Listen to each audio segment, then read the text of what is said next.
Надявам се втория панел да бъде също толкова интересен, колкото първия. Останахме като че ли само експерти. Аз ще започна с това. Не мога да бъда толкова и с толкова много шеги и забавна като господин Василев, но ние банкерите, за разлика от политиците, винаги сме били по-сухи, по-точни и се числим, надявам се, към експертите. Така че ще бъдем, нашия панел ще бъде повече в експертната зона.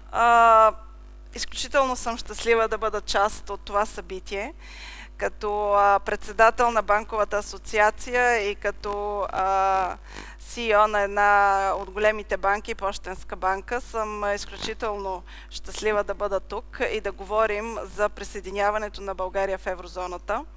Ще кажа няколко думи, след което ще дам думата на нашите панелисти. Банките в България, мисля, че може би са най-готовата част от нашето общество за влизане в еврозоната. Ние си поставихме задача, заедно с Централната банка и Финансовото министерство, независимо какво се случи, да бъдем готови. И за нас датата е 1 януари 2025. И мога да ви уверя, че банките в България ще бъдат готови с всичко, тъй като голямата тежест всъщност идва наистина при нас. Ние горе-долу грубо сме изчислили, че ще похарчим над 300 милиона като банкова система, само за присъединяването ни към еврозоната. И ние се готвим наистина много упорито в всички възможни форми.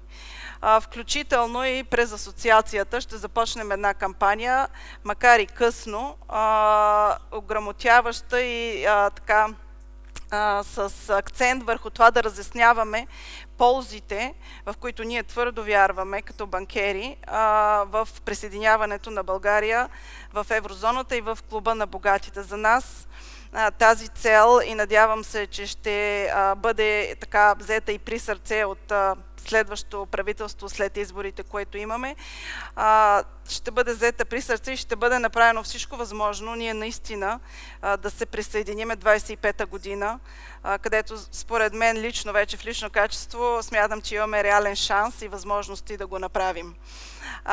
Банките ще направят също всичко възможно. Ние, една от така стратегическите ни цели е финансовата грамотност и искаме да направим много разяснителни кампании и цяла програма в тази насока. Вие ще видите, взели сме решение на ниво борд да се отворим повече към хората и публиката и да можем наистина да разясним правилно всичко, което би могло тях да ги интересува. А сега към панела имаме така наистина много интересни участници. I'll switch to English, so we have the understanding here of all participants. I will introduce them. They are very impressive biographies, very expressive and impressive experience in whatever they have done. So we have Her Excellency, Mrs. Natasha Bergel, Ambassador of Slovenia to Bulgaria, in Bulgaria. Please hear applause. We have Mr. Michalis Tsaris, former Minister of Finance of Republic of Cyprus with extraordinary experience. We have Mr. George Zanias, also former Minister of Finance of Greece and Chairman of the Board of Directors of Eurobank. And we have Mr. Georgi Koinov, CFO of Oliva, one of the biggest Bulgarian companies. I will start my first question the usual way, as Mr. Vasilev said, but now we would like to hear more from the experts, from the people who has lived through it, who has put their countries into the Eurozone, who has done a tremendous job during their careers and has really supported their countries in joining the Eurozone and after that. So my first question to all of the participants, and then we'll start with more specific, is what are the main benefits and challenges of joining the Eurozone, and it really affecting the countries in their path of being in a way of sustainability and predictability. How is joining the club of the rich? Let's start from Mr. Zanyas. Okay, thank you very much, Ms. Dimitrova, and thank the organizers for this invitation. It's always nice to be here. And this is, I think, an excellent event, and I'm very glad you took the initiative to do this. I come from from Greece, and we had different experiences than what some other countries faced within the Eurozone and what Bulgaria will also face. I was at the Ministry of Finance on two important moments. The first one was as State Secretary when we joined the Euro 25 years ago.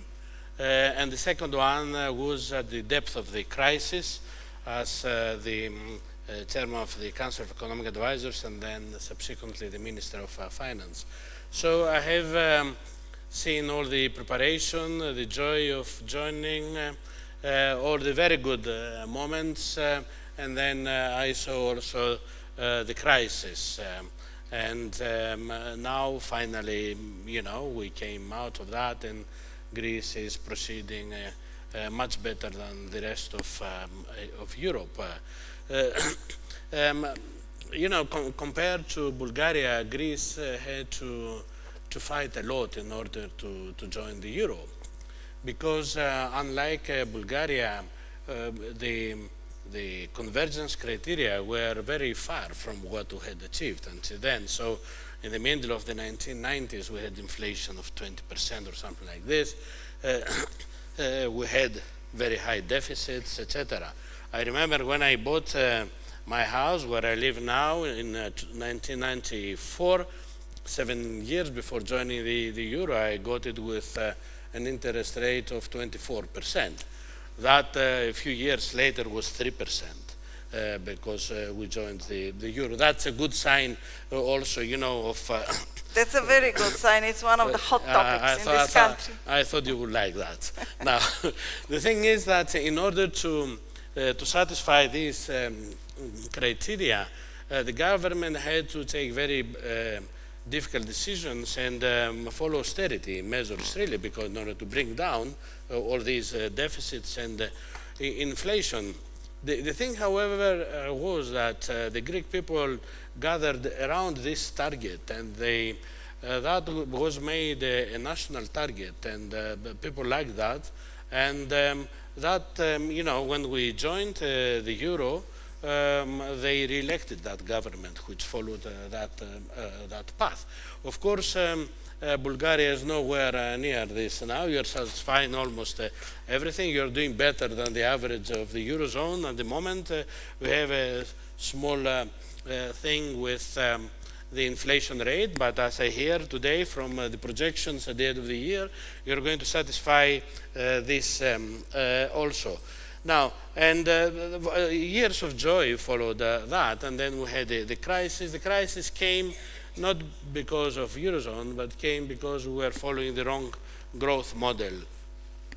In Greece, we focused a lot on consumption, very little on competitiveness and reforms, and so we got this problem.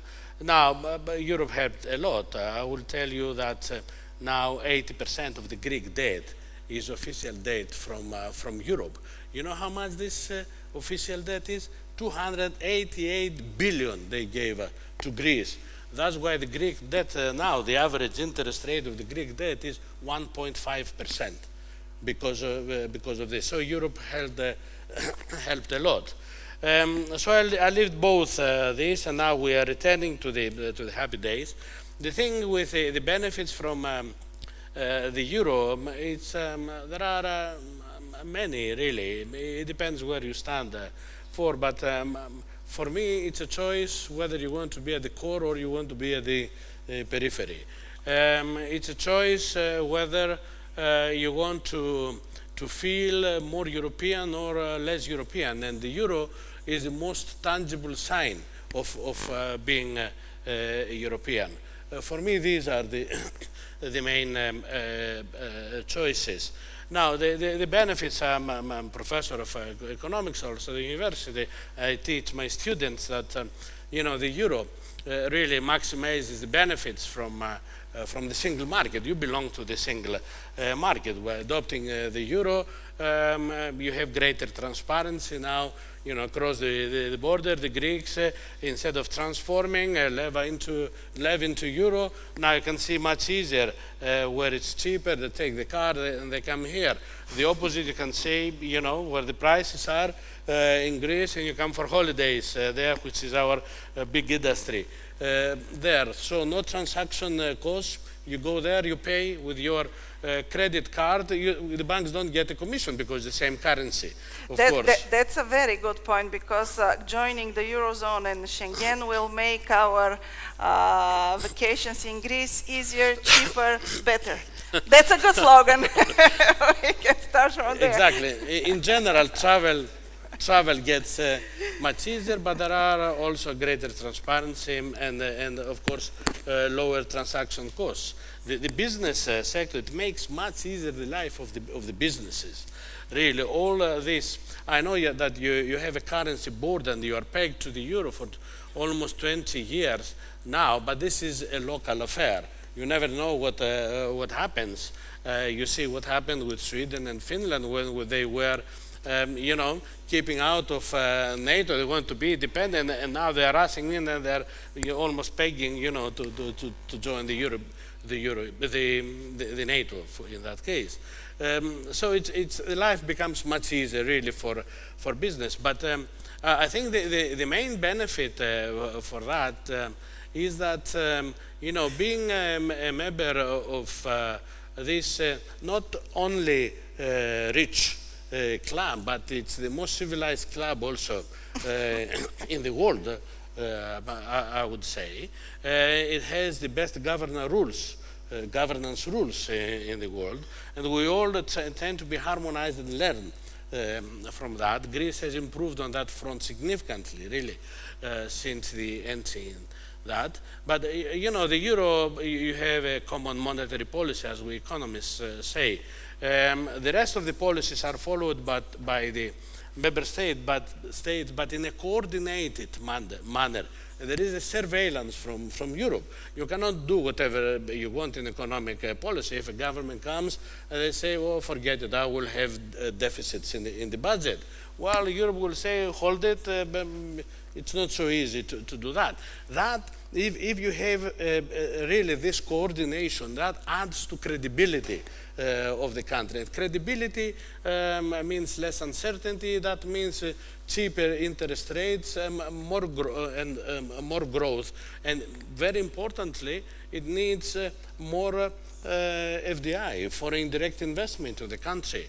Now, following the crisis, really the FDI, after we fix the economy, FDI is pouring into the country. About 45% of that is residential FDI.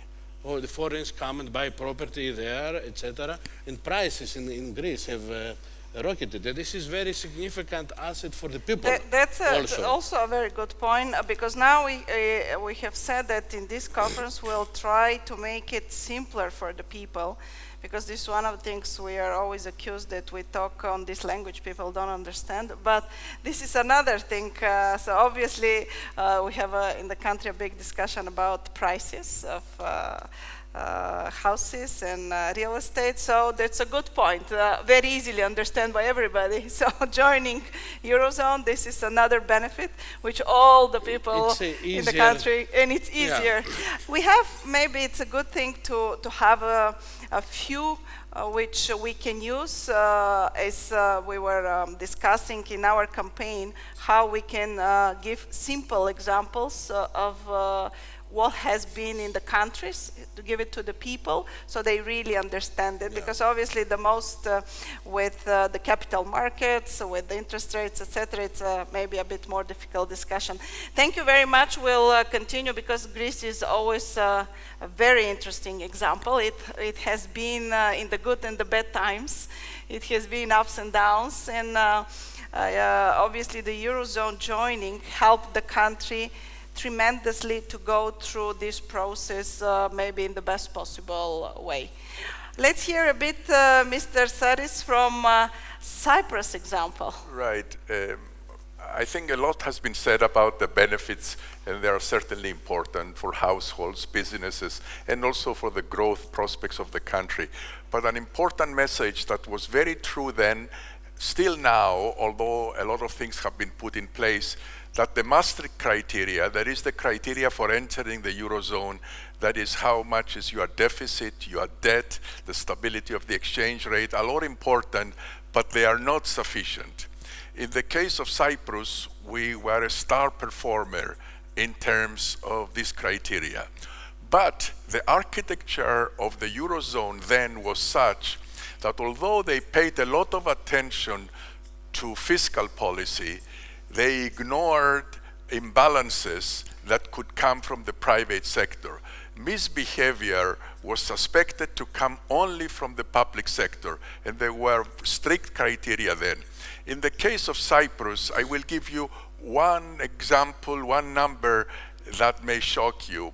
In 2000, deposits in the banking system were 20 billion, about the size of the GDP. In 10 years' time, they were 72 billion. That is euros coming into the country in anticipation of the stability that comes with joining the Eurozone. This money were transmitted unwisely by banks, mostly in the real estate sector, creating a bubble that eventually burst. There were warnings about this when the Eurozone was set up, particularly in the United States. As it was said this morning, people were saying, be very careful, you are giving up your monetary policy and your exchange rate policy to the ECB. ECB had done a great job to keep the inflation rate down, but you are assuming enhanced responsibility for your fiscal policy and for your structural reforms. Unfortunately, most countries felt the comfort of borrowing at low interest rates, spending a lot of money, like Mrs. Zanya said in the case of Greece, for consumption that then had to be paid. So we paid a heavy price for that, because when the bubble burst, the banks came close to bankruptcy, needed to be recapitalized, and the state was not able to do it. Now, things are much better now. It is very well understood that you have to supervise the banking system. You must not allow this inflow of money that comes in to be translated into unwise lending. I remember in 2007 as minister, the year before entering the euro, I pleaded with ECB to allow our central bank to introduce reserve requirements for deposits coming into Cyprus from non-Cypriots in euro, like we had before when we had the Cyprus pound. If you had dollar deposits or euro deposits, you had to have a higher reserve requirement. But they said, no, even for prudential reasons, you cannot do it. Now, Bulgaria, of course, is a member of the banking union, is talking to the SSM, the single supervisory mechanism, so that thing is in place. But I did want to put that on the table, that while enjoying the benefits, mind the responsibilities. Even things that look long term, look at the education system. Is it producing the right people that will be there to promote growth? Is your governance where it should be? I think the young student talked about what people talk about Bulgaria and other countries when they look at the corruption index. That cannot be high. It has to be really controlled. I already talked about supervising, but also the banking system, but also help with competitiveness. It's very important to get your productivity rate up, so the growth rate always has to be higher than the interest rate that you are borrowing at, because that way your debt to GDP ratio, which in the case of Bulgaria is very low, is 25%, but so was the debt to GDP ratio of Ireland and Spain and Portugal. They did, only Greece was misbehaving, if I may say so, fiscally. And because the problem of the Eurozone appeared first in Greece, it was branded as a fiscal crisis, which really it was not. It only in the case of Greece. Other countries were respectable in terms of fiscal policy, but they allowed the other things to go forward. So I hope I don't sound negative, but I think it is important to keep in mind that, like everything, when you enjoy the benefits, be mindful also of the responsibilities that you come in, so you can enjoy the benefits without getting into these unnecessary adventures like countries like Greece, Cyprus. That was one of my questions about lessons learned, but we'll come back to that. Thank you very much. Let's hear about Slovenia. You have joined 2007? True. So what was this is really a long time, what was the benefits of joining, and how you convinced your citizens that this was the best choice for the country? Petja, thank you very much. You're completely right. So Slovenia did join on the 1st of January in 2007. You might ask yourself why. I'm the only ambassador here on the panel. I'm far from being an expert as my fellow colleagues here. But actually we share one common thing, which also in Slovenia was a big of a challenge, and this was a huge fear among the population about what will happen to the prices. I think that Slovenia did really well in the course of preparation, and this probably would be one of my main messages here. We did have facilitated circumstances. Of course, just mention one of them, and this is a complete political unity, so no one was really against Euro, not on the political level, not on the expert level. The citizens also when we measured the polls, we saw through the months prior to the entry into the Eurozone how actually the support by the people grew very affirmatively, and in the end it was quite overwhelming, with way over 75%.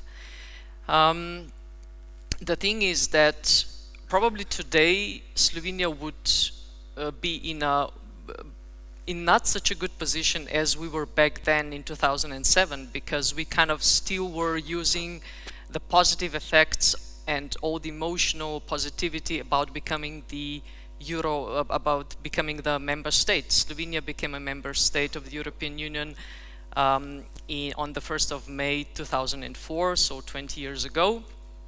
And 2.5 years later, we managed to become a member of Schengen and of the Eurozone at the same time. Honestly, looking back, I can say, as I already mentioned before, and it was stressed here on many occasions, the preparations were the key to convince the people that the inflation is a huge ghost, as Nikolai mentioned it before. And I think that all the measures which we adopted, the majority of them were addressing exactly this fear that was shared by our citizens.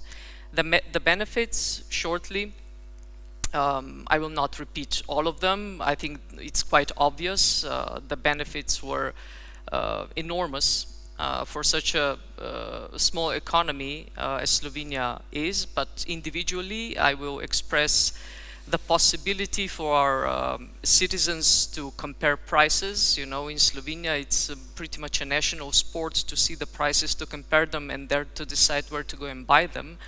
It was easy for us also to be used to euro. Two of our direct neighbors, Austria and Italy, have already used it for quite some time, and Slovenians are traveling a lot abroad, so we knew what this means, what are the advantages on the individual level. For us it was a bit harder than it will be for you, because or even for Austria, because the exchange rate, it was quite tricky, and for 1 euro, 1 euro was 239.64 Slovenian dollar worth. So we will not be surprised that in Slovenia, one of the measures that was most popular was the so-called euro calculator. So this was something that each and every citizen had, and it came in different forms. So on the individual level, things got really easy. No more exchanging of the currencies when traveling abroad. You know, we could compare prices easily. Then for business, Slovenia is an export-oriented country. The majority of our production goes abroad, more than 80%. So for business, this was a huge plus. And also on the national level, I will just say that Slovenia got the opportunity to be equal with all other members of the Eurozone. We got the possibility to create the policies and also to decide on them on the equal footing. Thank you very much. Very impressive, actually. It's very interesting to hear from a country joined 2007 and now going backwards. Let's hear from Mr. Koinov, one of the biggest Bulgarian companies, how the Bulgarian business views joining the Eurozone. What do you think will be the benefits for you and for the Bulgarian business in particular? Thank you. Thank you. I would like to take a little bit different approach on this, because the benefits were already largely mentioned. But I want to show it, how does it look from business point of view, at least how I see it.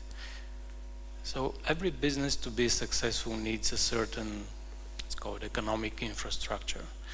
And this infrastructure is not just like physical things which we can see, like transportation or like communication or power facilities or whatever it is. It also includes the financial infrastructure, represented by various financial institutions or technology behind it, or some rules or standards that they will follow.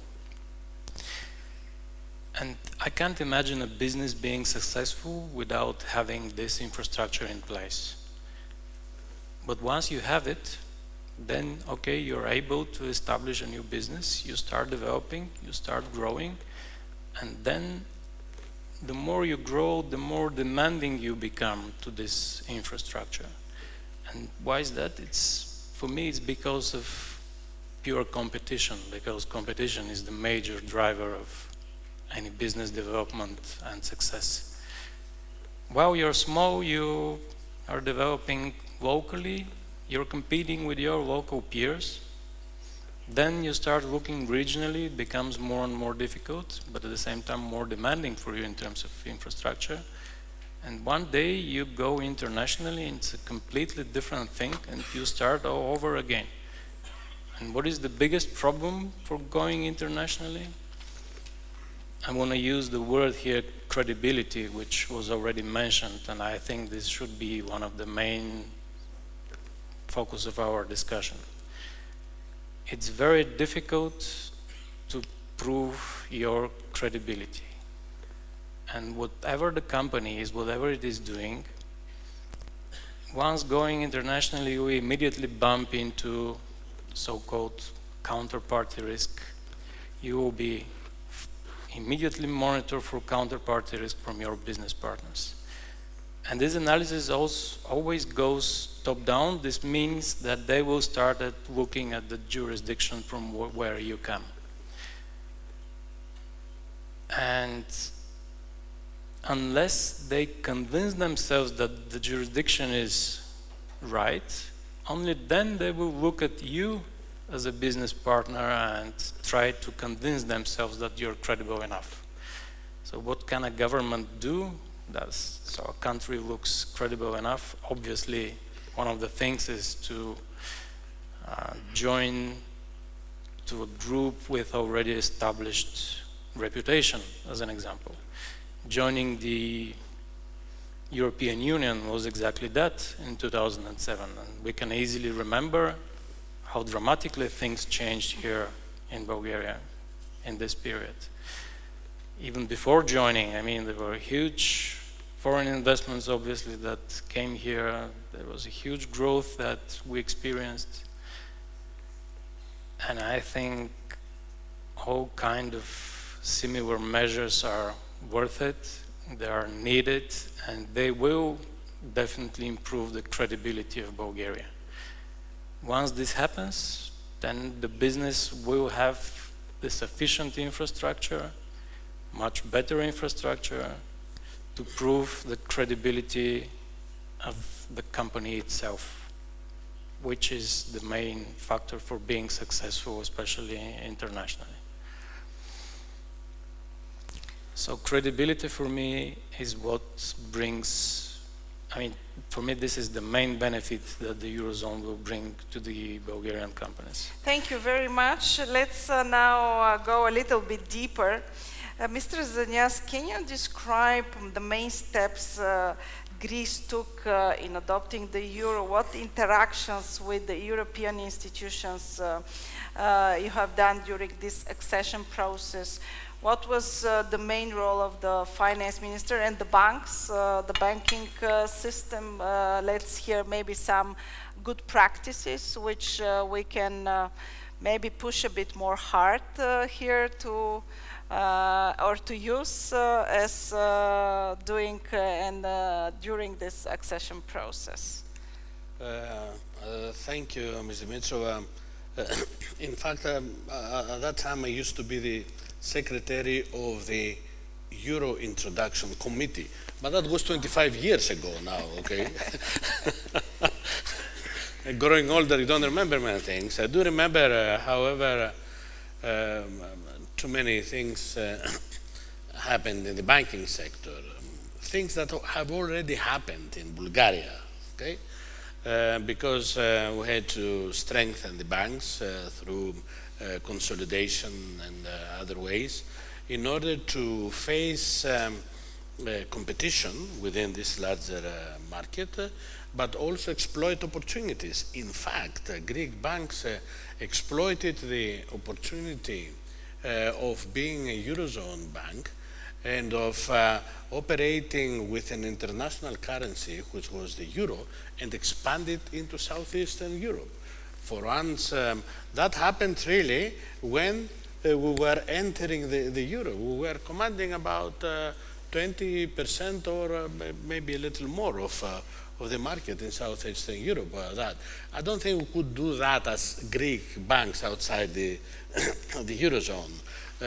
But with the credibility offered by as a Eurozone bank, plus you know, all the other advantages, we exploited all these opportunities.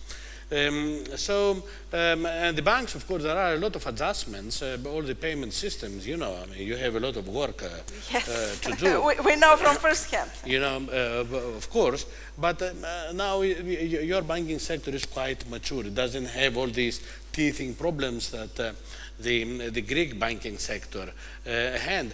And also, as Mr. Saris said, that in Greece the problem was the government, you know, too bad fiscal policy. Some other countries, so it was a public debt. Some other countries like Cyprus, Ireland, for example, the big, that was the banking sector. That is private debt.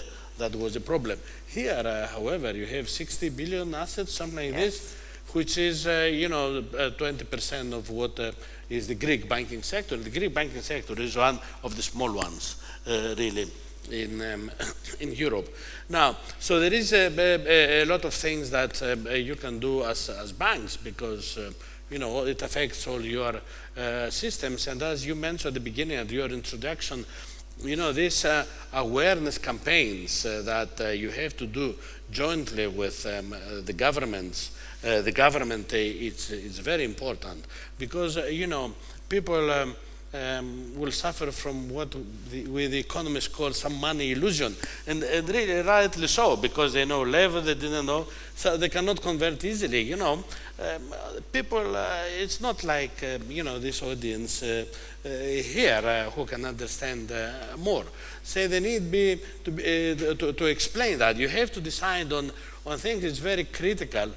Really, you will go through a period of double pricing. You will say the supermarket, a kilogram of apples is so much left, so much in. So you will keep in there in order for them to realize.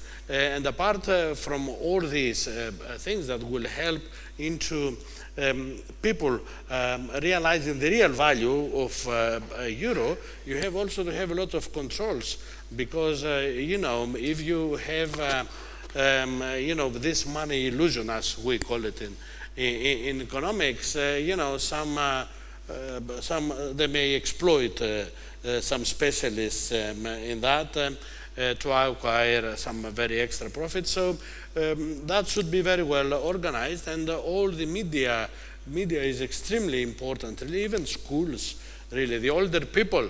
How can you learn an old dog a new trick? All these things. Now I'm in that category also now myself. But the thing is that you have to, there are specialists really that can help you with this, but you have to start yesterday. Yeah, that's a national actually topic. We need really to have the common understanding of all parties. Unfortunately, we're going through too quickly through election processes, and somehow this needs more attention. However, if you have changing governments, it's maybe making the task a bit more difficult. Let's hear from Mr. Despite the changing governments, you're doing quite well. Actually, because you have achieved the convergence criteria with so many changes in government. So that means that there is something, among the Bulgarians people. Maybe they have endorsed this target, as it happened with Greece, became a national target actually. We have a saying in Bulgaria that when the business is left, because the politicians, they do majority of time with themselves, it goes better and grows better. But that's just a joke. Let's hear from Mr. Saris. How do you think the Eurozone member states can cope with the significant challenges posed by the global economic shocks and geopolitical uncertainties? It's one of the topics where in the countries discussed a lot, and the fears of maybe going in something which could drive these uncertainties in the geopolitical. We see a lot of uncertainties worldwide. I think in a paradoxical way, the way we face problems now has been helped by the pandemic. What do I mean by that? The way that collectively the European Union reacted to the expenditures that were necessary to face the close down of the economy and then the restarting of the economy. There were some taboos broken. For example, during the financial crisis of 2008 to 12, whilst at the beginning there was the rescue plan for Greece, and there was an expansion of expenditure and lending from the center to the periphery countries, very soon there was panic connected to debt phobia. They said, what is going to happen now that Greece has this astronomical debt, that Cyprus could have gone to 130? Now those numbers are a lot more acceptable, because with the experience of how we dealt not only with the pandemic, but also with the wars we are facing now, where the ECB, and not just the ECB, but the Federal Reserve and the Bank of England have stepped in to buy a lot of government debt. That was considered a taboo. So now people are saying, if we spend a lot of money to deal with a pandemic, why can't we spend it to avert a climate disaster before it gets here? Why don't we allow the countries to have more fiscal space? Why don't we borrow collectively? Why don't we try to have a more well-functioning fiscal union that can face these problems? So Bulgaria will be joining a much changed Eurozone and European Union more generally, but the Eurozone, where some of these things that were considered unthinkable some years ago, they were considered wrong, that central banks would help government finance their debts, that Europe would borrow collectively, use its credibility to borrow more money at cheaper interest rates. There is more responsibility felt now by European institutions about social cohesion within the countries. And we are lucky. Again, Bulgaria is joining a Europe on which there is more convergence of incomes per capita. There is more, the business cycles are more synchronized. The ECB reaction function is much faster and much more responsive. And this is a result of the fact that over the years, many of the member countries have been arguing. So first you build trust.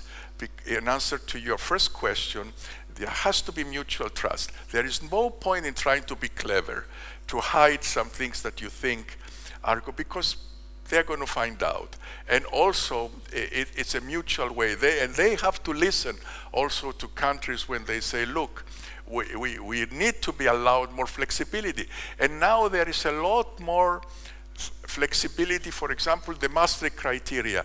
This magic debt of 60% of the deficit of 3%, people realize that that's really unreasonable in all cases. There will be instances where you need to spend more money to face that problem. So I think the rules are changing in the right direction for more flexibility, more sensible policies, and a mutual conversation on both sides to improve the overall situation. Do you think that now the Eurozone countries are more prepared for any global economic shocks? Sorry, any? The Eurozone countries, you think they are more prepared for any global economic shocks, much more than before? I mean, we are clearly not the United States of America, where when something happens in Alabama, the federal budget comes to help, people move from Alabama to California, and investment comes in. These are the three elements that you really need to have when there is a disturbance in a country. You need labor mobility, you need capital mobility, and also some sort of fiscal transfers. We are not there, but we are moving in. People spoke about earlier about political union. I think it's going to take time. We speak different languages with different customs, but I think we are realizing that we need to converge to that dream. So the simple answer to your question, we are now much more equipped to deal with this crisis, because people realize what's at stake, and also there is more common awareness that everybody needs to help each other. Let's hear from Mrs. Bergel. You are already 2 years ambassador here. How you view Bulgaria's capability of joining the Eurozone on one hand, and maybe what will be your recommendations towards the citizens, how we can convince them what we have to do more in this direction. Seeing these 2 years, the process, we are discussing a lot. We had a lot of conferences and discussions about the Eurozone, but somehow we still have a part of our population which is not that convinced. You said that in Slovenia it was really maybe the majority or the whole country as a consensus. Here this is not the case. How do you think we can, based on your experience in your country and being 2 years, what will be your recommendations towards us, the experts and also the politicians, to go in this direction and really try to convince the people or explain better to the people? Well, I will share with you our experiences and our lessons learned. I don't want to be smart over here and just lecture about what you should do and you should not do. I think that you are very well equipped to go ahead with the a good strategy and a good information campaign which will provide and give positive results. I have mentioned that basically we had the same fears, and the lessons learned back home go into the direction that only rely on the double pricing or the double labeling of prices was one of the tools we relied heavily upon. We started quite early, first of all, with the informative labeling of prices, with both Slovenian dollar and euro being on all the products. This was already 9 months before entry into the Eurozone. And actually, this proved to be, in the end, when we did analysis afterwards, not the main tool which brought the result, especially in the eyes of the people, for them to kind of convince them that the euro will not bring some sort of an excessive inflation. Just so that you know, in Slovenia, after the Eurozone entry, the result was, or actually the information we received was that the euro induced inflation was 0.3 only. So basically, it is a very low number, which proved, all the politicians, all the experts to be right in them conveying the message that the inflation is definitely not, it's definitely overrated in the eyes of the people. The tool which was underused, but it proved to be much more successful, were the so-called the fair pricing agreements. The fair pricing agreements were introduced rather late in our phase of preparation for the Eurozone. It was introduced, I think, in the last month before the entry. But in the aftermath, it proved to be of key importance and the most important anti-inflation measure that we have introduced back then.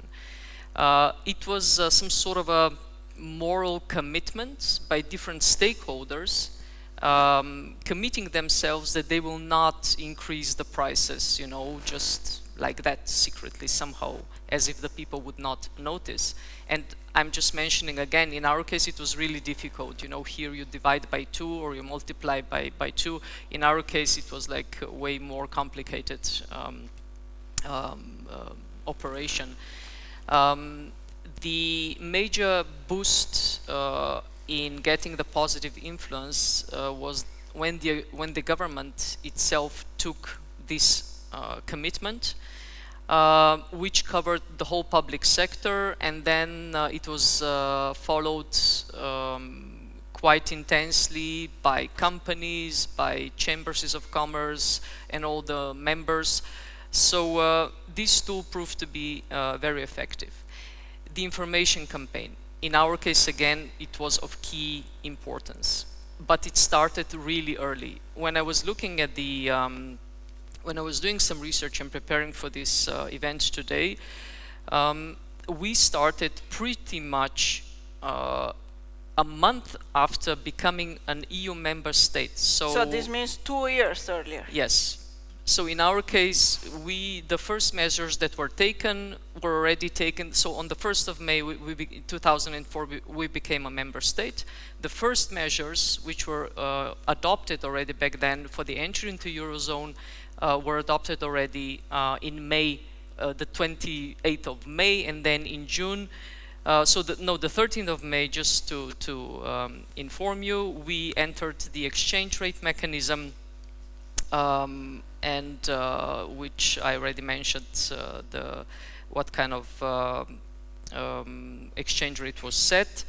And then the first strategy to introduce the euro in the country was adopted in February 2005, with all the measures which continued. the informative double label of prices in the beginning of 2006. And of course, the whole process was somehow parallelly, we executed public polls.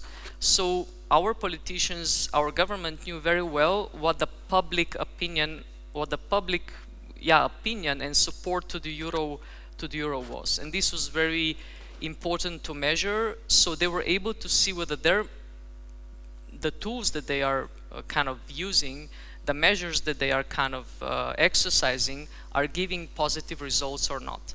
And when we were looking at the at the movement of these public polls, actually we can really see that it was like the trend was always positive. It was going up, and the government had a very good information that the strategy which was adopted together with the information campaign was giving good positive results. Excellent. I think we have several things we learned, which definitely we can adapt in our future, let's say, attempts to have a campaign which is much more informative to the people. Mr. Koinov, what will be the direct benefits and what are your expectations as a big Bulgarian company joining the Eurozone? What would be different from your existing, let's say, maybe structure, maybe processes, maybe financing, costs, etc.? You think that there will be new markets open for you, because you're also a big player outside Bulgaria, not only in Bulgaria. So most of it's for export. So what will be really the benefits? Yes. How this you can explain to the Bulgarian companies, to the rest of the Bulgarian companies, or to the people who are not convinced in joining the Eurozone? Yeah, I would say that we are quite used already to working on the international markets, and this has been quite a journey for our company, obviously. And joining the euro, I mean, there's no discussion that it's gonna facilitate, at least if you would like, the financing and many currency transactions that we do on an everyday basis. So this will definitely bring some optimization. But I really want to get back to the credibility issue, because for me, this will make the Bulgarian companies more transparent, if you would like, and they will be under more investor radars than before. So that would be really, I'm convinced this is the biggest advantage. From pure operational point of view, the benefits will be mainly technical, I believe. I mean, there will be a financial impact on that, of course, because even the exchanging euros to lever, even this costs some money, especially for big amounts. It's not that cheap, if we have to be honest. The banks are still making nice money from this. It's a mutual operation. You cannot make it one way. Yeah, so this is a benefit not to be underestimated, by the way. I mean, especially for big amounts of money. And of course it will make everything easier. Yeah, the FX business will die. Yeah, we as a company were already used to working with foreign banks as well, so we can say that technically, more or less, we are well prepared for this. But at the same time, all the companies will need to do some steps to comply with the new requirements. It would be very nice if we know which these requirements are going to be, meaning that some kind of legal framework obviously needs to be in place as soon as possible. It would be also very important to know the future date, because I mean, the longer we have to prepare for this, the smoother it will go. So all of these are very, very important things. Yeah, this with the date is a big question, obviously, and that's why in the banks we have taken the decision together with the central bank and at that time the Ministry of Finance that since we are one of the biggest players in this this uncertainty and up and down, we decided that irrespective that we are going to pay the price, we will be ready 1st of January 2025. So we know that this is could be prolonged. However, we decided that we should show as a banking system on one point, and on the other, we have to go through the process and be ready. And hopefully, this will be a clear sign to the rest of the parties that this is the right path. So from banking point of view, we have done not only the first step. I would say till year end we would have been done the final step from pure our side view, and obviously then we are going to wait for the government to cover the criteria and really to finish the path which we are all waiting, as we heard, so many years. Thank you. Mr. Zanias, one interesting, maybe secret to success to share, how you balance, we heard a lot about what are the norms of the Eurozone, how you have and find the balance between the fiscal discipline and promoting the economic growth and the social stability. Because here in our country, yes, I think we were, let's say, very strict to the criteria in terms of the macro years. We are covering all the criteria. In terms of macro indicators, maybe we are one of the best countries in Europe. Anyway, the inflation, yes, we heard and we are hearing that maybe in the second half of this year, with effort, hopefully from the government, this will be covered as well. But how you find the balance? Because in Greece, you have gone through the whole ups and downs, and hopefully, finally, you have found the balance. There is only one way: reforms. You see, we live... That's one word we are using constantly in the last, I don't know how many years, Mr. Vasiliev, even before you being a minister, we have used this word reforms, and everybody's waiting for these reforms. Well, the thing is that we're living in a world that changes very fast. Those who don't move, they just stay behind. And moving in the economy means reforming and adapting to new situations. If you do that, you are more competitive. Then you do not need so much all this money in order to push for the growth. You see now in the United States, for example, they put money. Their debt is reached 130%. Where is it? Very, very high. But that's the United States, because with the dollar, they can borrow anywhere money. In fact, the thing is that you can spend a little more yourself. You're not at risk, really. Of course, you have to satisfy the criteria. Now the rules about the coordination of the policies changed in Europe. The new Stability and Growth Pact, as we called, changed, and it's a bit more tailor-made. And that helps you, actually, because you have very low debt.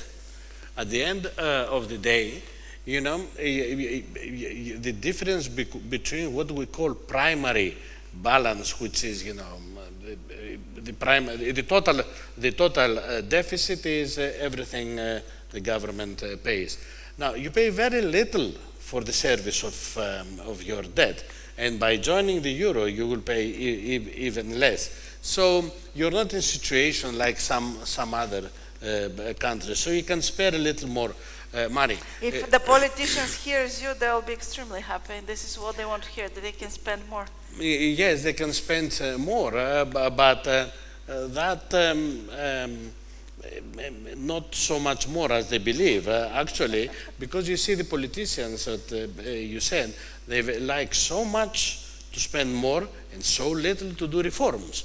because the reforms, sometimes or most of the reforms, they come at a cost usually because there are many they're vested unpopular. interests in that, but they have longer term impact. So if you have politicians that they are okay with spending but not with reforms, then you will suffer what Greece suffered.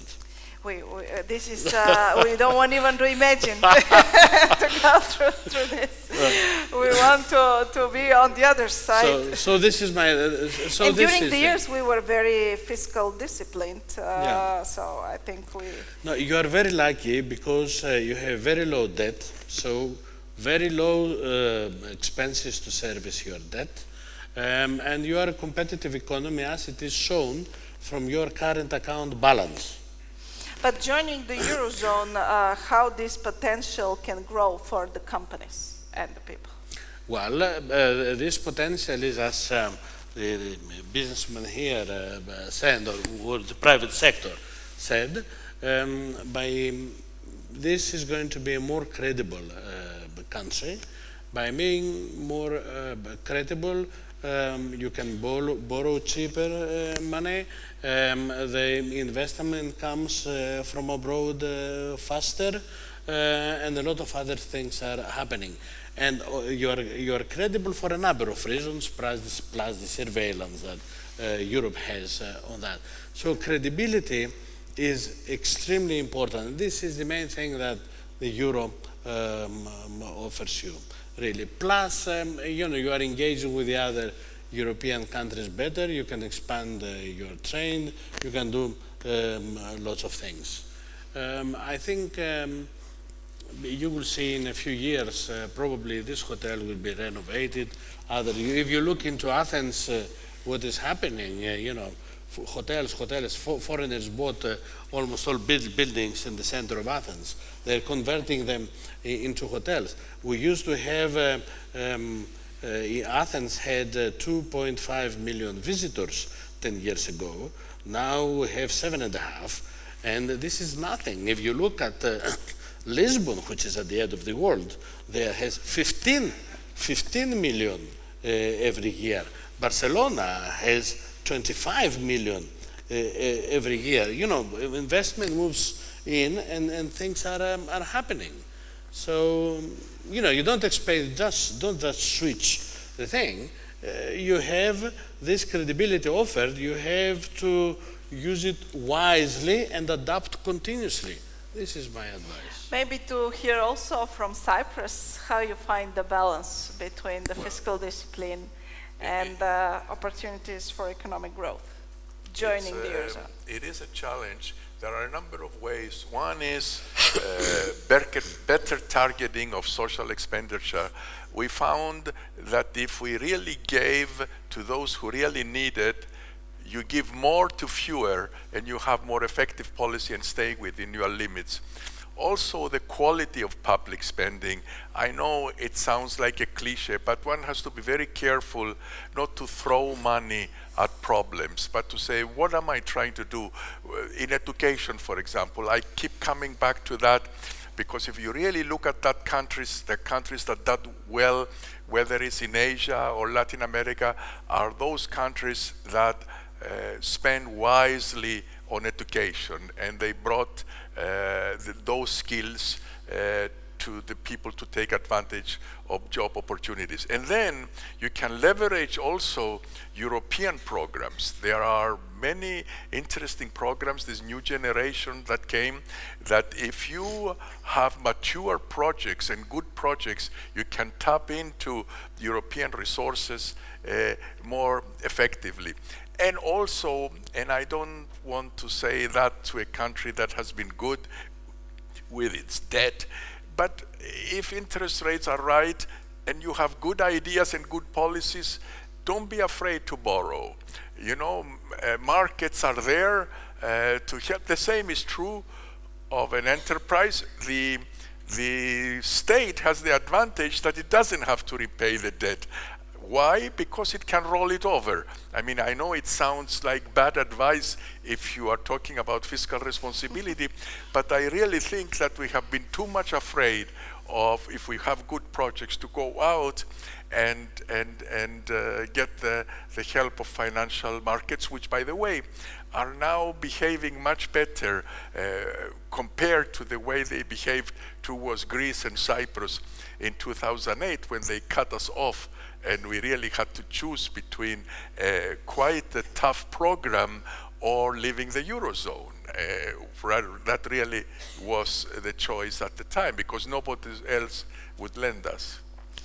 How you see in Slovenia the educational institutions were in this process? We discussed a lot about the government, the financial sector, the banks, but we didn't speak at all about the education institutions who can be involved in this process and really spread and maybe explain better how this can be close to the people and how this adoption can be easier.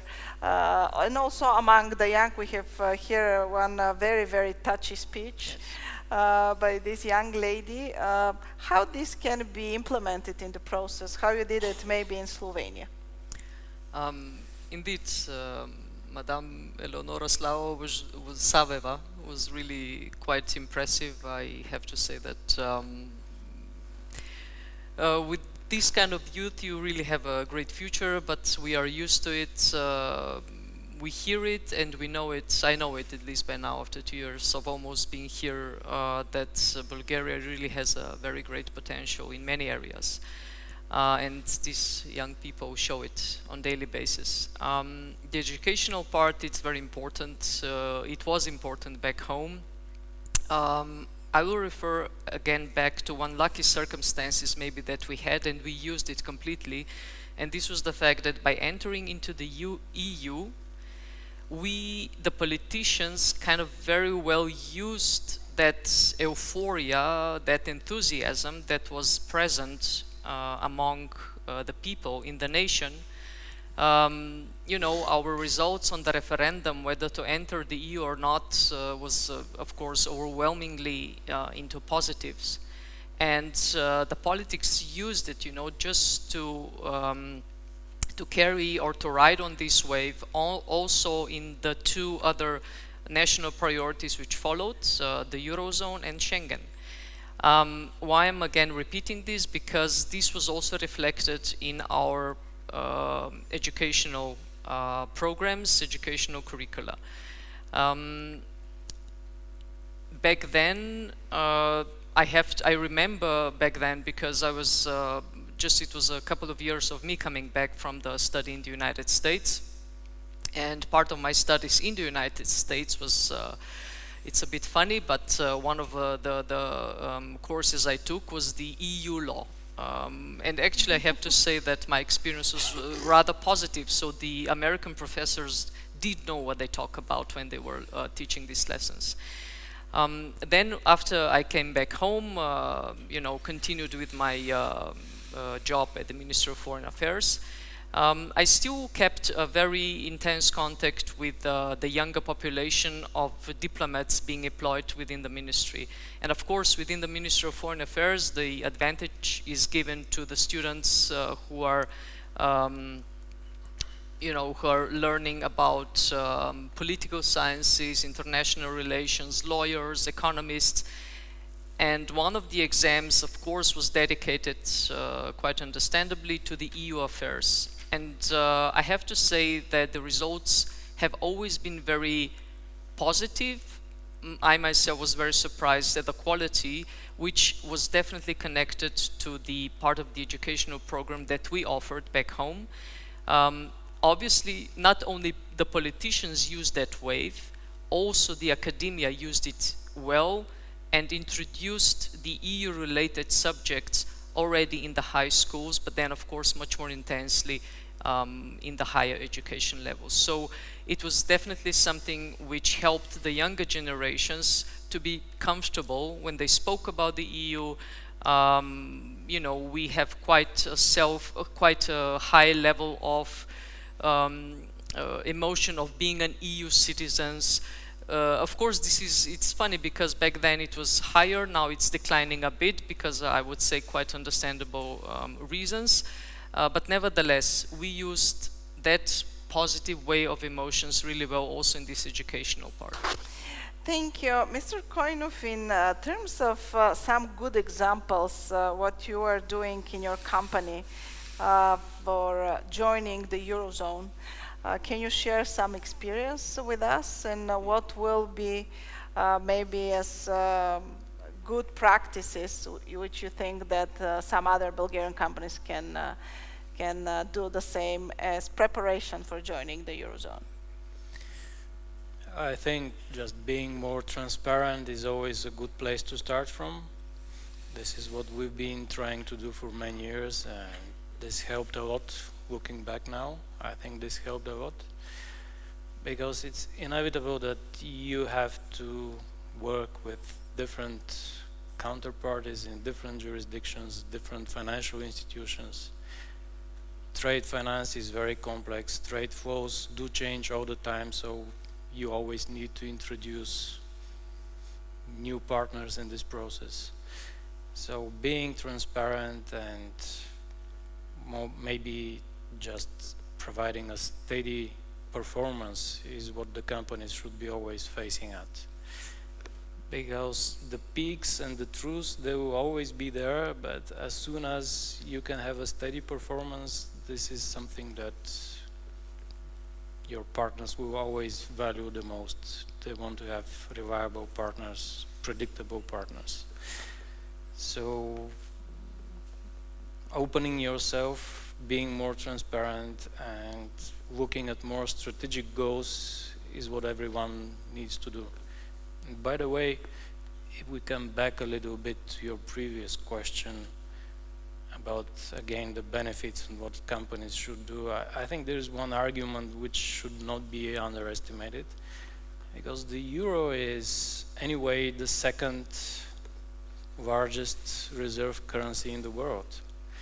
So whoever joins the euro is at some point helping keep it there and even growing it there, because we want to be part of a union which is significant in volume and obviously very important worldwide.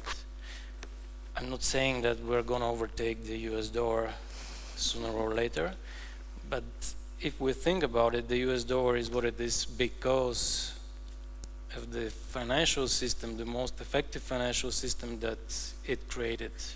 The fact that the government was willing to run the budget deficits and at the same time it was able to finance it by attracting foreign investments.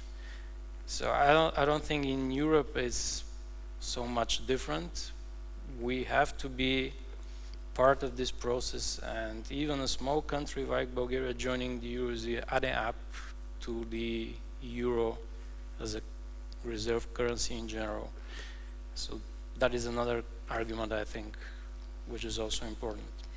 Thank you, because we are towards the end. They told me I should, they're telling me I should close the panel. I want one final thing each one of the panelists to share.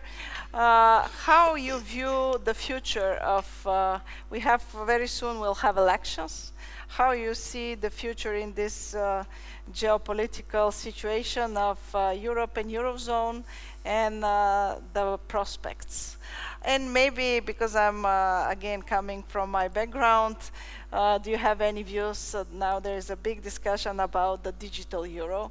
We have two ex-finance ministers, so let's close this conference with how we view this, the future, and the digital euro, maybe. Mr. Zdanias. Well, the digital euro is not going to affect so much. It will be, you know, for smaller amounts. So don't worry about the bank. Yeah, this is one of the biggest that they're saying now that they will not need the banks. This is what everybody discussed.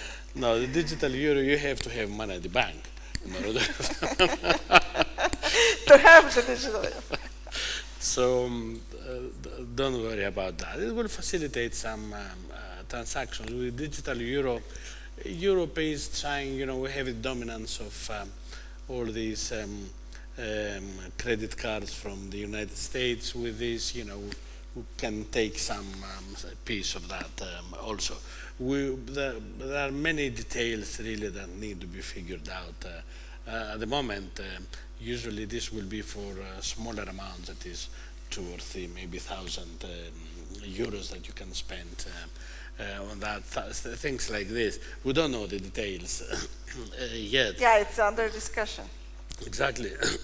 Now, with regard, the world is changing. We have, Europe, the European construction was made to do two things: to bring peace and prosperity.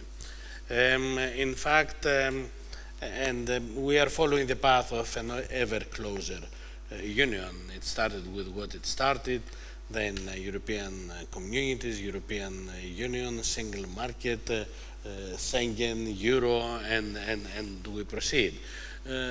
Now, if there is, and we are in a situation now that the situation around us, international, but also in the neighborhood, is becoming more fluid.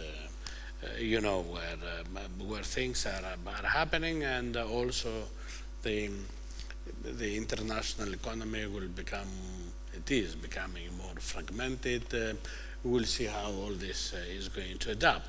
Now, all that really constitutes another argument to join forces, actually. So when there are big waves, it's not good being alone in the middle of the sea. You need another ship to help you also, just in case. So by joining forces, we are stronger, especially for countries like For small us. countries. We have 10 million, you have 8.5 or something like this. So it's when there are big waves, for small boats traveling, crossing the Atlantic alone, it's not so easy. So this is the thing. Myself, I would rush really to join into a stronger union. Thank you. Mr. Saris? Well, I think there has been a change in the challenges that we are facing. We talked each one about our countries and those examples of where Europe would help an individual country manage its problems. Now I think we are facing global problems, and there has to be collective action. It doesn't help if Germany or Italy or Bulgaria or Greece or Cyprus do something for climate change if nobody else does. It has to be done collectively. Also, and there I risk perhaps talking a little bit about a political aspect, it's not enough to be proud that there is no war in Europe since the European Union and the Eurozone, where there are wars all over the world, and Europe has not been there when the decisions were taken either in the United States or elsewhere. There are important games being played now. There is China and there is America, and where is Europe? I think, as somebody said last night, well, if the United States spends money on defense, then they have to tell you what to do. So you better be ready also to have your own defense mechanisms so you can have a seat at the table. So I think these are... The correct phrase was, if you outsource your defense to America, then... That's somebody said, you outsource it. Yes, okay, you are conscious about that. So, in general, I think we are lagging behind, for example, as a European continent in productivity, in technology, compared to China and the United States. The question is why? Don't we have enough institutions that can help startups go into a faster technological progress? Don't we have the right people? Why do the bright Bulgarians migrate? They don't come back from Germany. Just giving an example, it's not just Bulgaria, it's any other. Why do they stay in America? Why does America always attract the brightest people from Europe? It doesn't have to be that way. So I think this is a sort of a general formula of standing up to be counted in every area. Thank you, Mrs. Bergel. Well, I will just say, yes, the elections 2 in 1 in this case are They're very approaching soon, in fast, 2 weeks. very soon. Just don't lose focus, you know. I'm just so hoping that these 2 priorities, I'll speak of 2 now, both Schengen and Eurozone, this has been the mantra since I have came to Bulgaria. And We have heard that this has been for 20 years. exactly, it's much longer. But just don't, you know, you're really that close. So don't lose the focus. Just go ahead. Don't lose excuses or something, it's not possible, or maybe we should prolong it for another half a year and then we'll go. You know, this is a one-time opportunity. I also firmly believe that you should not just discard away the 1st of January 2025. Keep on the track. We will definitely support you. This is something what we always say. If you need anything from our side, our good experience, our bad experience, we did mistakes, you don't need to repeat them. But just don't lose focus, you know. You have set a certain time benchmark, just keep on that track and follow it. Thank you, Mr. Kainov.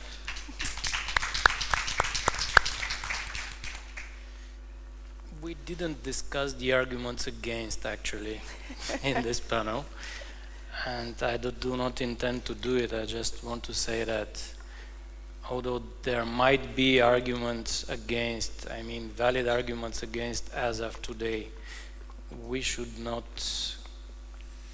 change the focus. This is much more strategical, it's much more long-term, and it will bring benefits which I'm sure that will be much more than the disadvantages. So we should keep this in mind wherever there are arguments which short-term point to something that's gonna be worse maybe after we join. I'm totally convinced that in 5 years time or 10 years time it will be much, much better. Thank you. I would like, since I will invite Mr. Buyanov and Mr. Vasiliev to close the conference, I would like to say that we didn't have time for questions, but we will be available outside. So if you would like to ask us anything, we'll be very happy to answer on any topic. And I enjoyed it very much. I'm sincerely hoping that it was a good, actually I'll take this as final words. We should not lose focus. We are really very close and we should just do the final step for our country. These 2 priorities, joining Schengen and Eurozone, are very key. And I do hope, as we from the banks are saying, that we'll keep the date in at least the year 2025 really to join. Thank you. Thank you very much, Petya, and thank you to the whole panel. Благодаря на всички в залата, благодаря на всички спикери днеска, благодаря на 3 организации, благодаря още веднъж на спонсорите, но нещо ни липсва, може би да направим едно заключение от днешната конференция. Може би нямаме отговор кога, усещаме, че е близко. Разбрахме за различните нива, какво трябва да направят лидерите, какво трябва да направим за населението и така нататък. Николай, струва ми се, че имам един въпрос към теб. Имаш ли енергия много скоро да направим още една такава конференция, където да поканиме да дойде правителството? Защото в крайна сметка разбрахме, че политически елит трябва да предприеме някакви политически действия. Какво е твоето заключение? Благодаря, сега ще отговоря. Уважаеми колеги, още една минутка и ще приключваме. Първо, Петя, да кажа, вашия панел беше много по-готин от нашия. Вие така сте по-свежи и по-разнообразни. Нали, те премиерите са ясни, но само да ви кажа как сме подбрали днешните гости в двата панела. Ако погледнете тук на картата, която е много важна, ние сме подбрали общо участници от 7 държави. Не сме примерно извикали Ирландия, които сигурно не знаят точно къде е края на еврозоната. Ами тук вижте сега нашите братчеди. Ето Гърция, Кипър, Малта и Австрия, много важна държава за Централна и Източна Европа. Словения, която е много напред и все още е най-богатата държава в Източна Европа. И Румъния, която ясно, че е нашия партньор във всички тези процеси. Освен това хората, ние днеска не можахме да ви разкажем много надълбоко техните биографии, защото само това трябваше да ви разказваме. Всеки един от тях е цяла професионална кариера. Нали, ако видите сега, в техните държави те са много известни и уважавани хора. Това са най-уважаваните специалисти, финансови министри и така нататък. Бившият финансов министър Сарис близо 30 години в Световната банка. Нали? Той е видял надлъж и нашир цялото земно кълбо. Двамата видни банкери. Наташа е скромна, не ви каза, че всъщност е завършила Харвард, нали? Тя не е случайно избрана от всички посланици като най-впечатляващата. Георги, между другото, е CFA Charter Holder и той е скромен, но той пък е един от малкото от нас, освен че от най-умните винаги е бил, но който е увършал и в финансовия сектор, и в корпоративния сектор. Ние другите не сме били там. Тоест това е една много специално подбрана група. Петя, ти също си страхотна. Нашите 30 доброволци, благодарим ви много за голям ентусиазъм.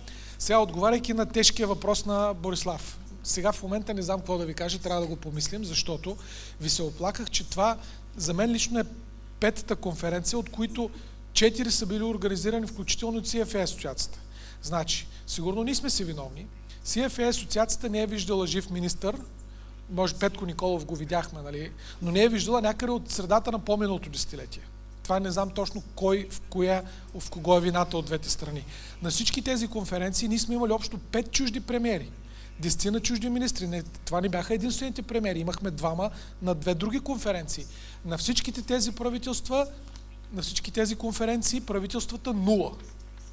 Нали, сега, ако така ще бъде на следващата конференция, аз предлагам да правим повече такива конференции. Ще ги правим до тогава, докато някога българския елит се събуди и се свърши работата. Ако не, ще дойдат другите, видяхте кои по-младите и всички нас може да ни пратят в пенсия.